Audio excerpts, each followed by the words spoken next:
আপনারা এখন দেখছেন ন্যাশনাল গ্যালারি সিঙ্গাপুর, দক্ষিণ পূর্ব এশিয়ার অন্যতম গুরুত্বপূর্ণ আর্ট মিউজিয়াম।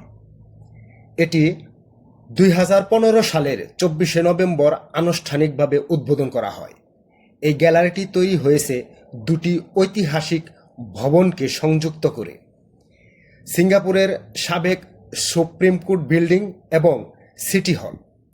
সুপ্রিম কোর্ট ভবনটি 1939 সালে নির্মিত হয়, আর সিটি হল ভবনটি 1929 সালে সম্পূর্ণ হয়। এই ভবনগুলো সিঙ্গাপুরের ঔপনিবেশিক স্থাপত্যের গুরুত্বপূর্ণ নিদর্শন।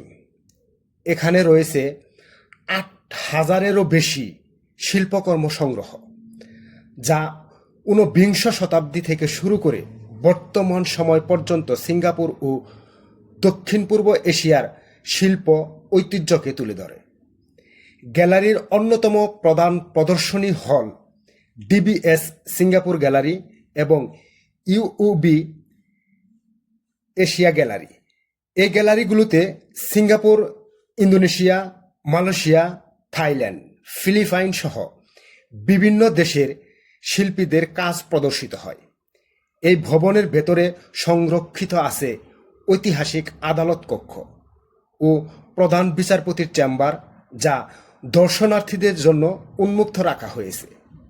ফলে এখানে শিল্পের পাশাপাশি ঐতিহ্যেরও অভিজ্ঞতা পাওয়া যায়। ন্যাশনাল গ্যালারি সিঙ্গাপুর শুধুমাত্র প্রদর্শনীর জায়গা নয়, এটি গবেষণা, শিক্ষা ও সাংস্কৃতিক কার্যক্রমের কেন্দ্রবিন্দু হিসেবেও কাজ করে। নিয়মিতভাবে এখানে বিভিন্ন ধরনের ওয়ার্কশপ, টক শো এবং বিশেষ প্রদর্শনীর আয়োজন করা হয়। স্থাপত্যের দিক থেকেও এই গ্যালারিটি অনন্য। দুইটি পুরনো ভবনের উপর আধুনিক কাচের ছাদ সংযুক্ত করা হয়েছে, যা প্রাকৃতিক আলো প্রবেশে সহায়তা করে এবং শক্তি সাশ্রয়ী নকশা নিশ্চিত করে। আজ ন্যাশনাল গ্যালারি সিঙ্গাপুর শুধু একটি মিউজিয়াম নয়, এটি দেশের সংস্কৃতির পরিচয়ের প্রতীক এবং দক্ষিণ পূর্ব এশিয়ার শিল্প ঐতিহ্যের একটি গুরুত্বপূর্ণ কেন্দ্র। আপনি যদি শিল্প, ইতিহাস, স্থাপত্যকে ভালোবাসেন, তাহলে এই গ্যালারি অবশ্যই ঘুরে দেখার মতো একটি জায়গা। তাই ভুল করবেন না, সিঙ্গাপুর আসলে আর্ট গ্যালারি অবশ্যই পরিদর্শন করুন। আর এ ধরনের ভিডিও যদি আপনার ভালো লাগে, লাইক, কমেন্ট, শেয়ার দিয়ে পাশেই থাকবেন। ধন্যবাদ সবাইকে।